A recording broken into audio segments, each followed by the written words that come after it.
Hello, my name is Dr. Helen Barold. I'm a practicing cardiologist in Rockville, and I have a Master's of Public Health from Johns Hopkins University, and I've worked in the public health sector. I'm also a single mother of a 7th grader in MCPS. I will discuss 3 issues. First, the health of our parents. Second, how we as healthcare providers have returned to work safely. And lastly, I will discuss that the current metrics will not allow the students to return to school until the fall of 2021 at the earliest.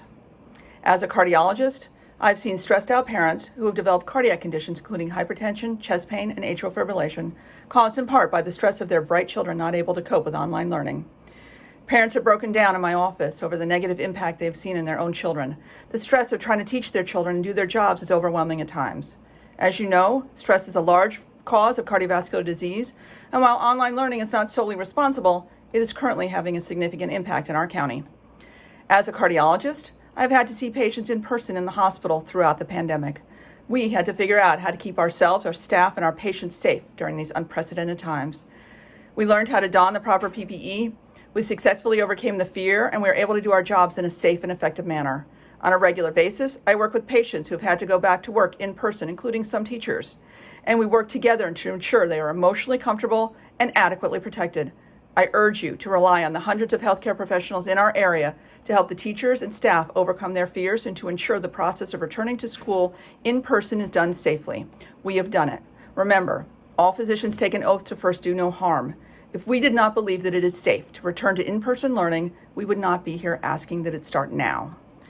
Lastly, I want to discuss the current metrics for returning to school at MCPS.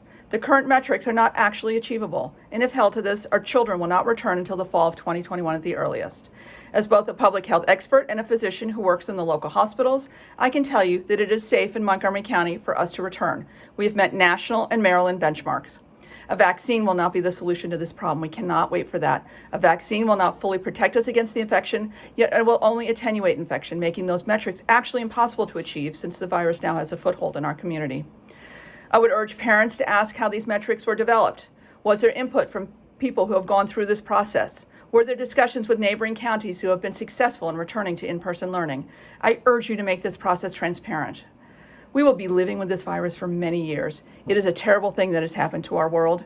We have seen people all over the world return their children to school safely.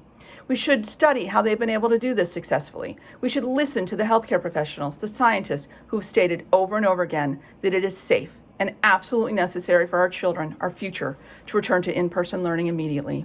I strongly urge you to begin in-person learning in January. Thank you.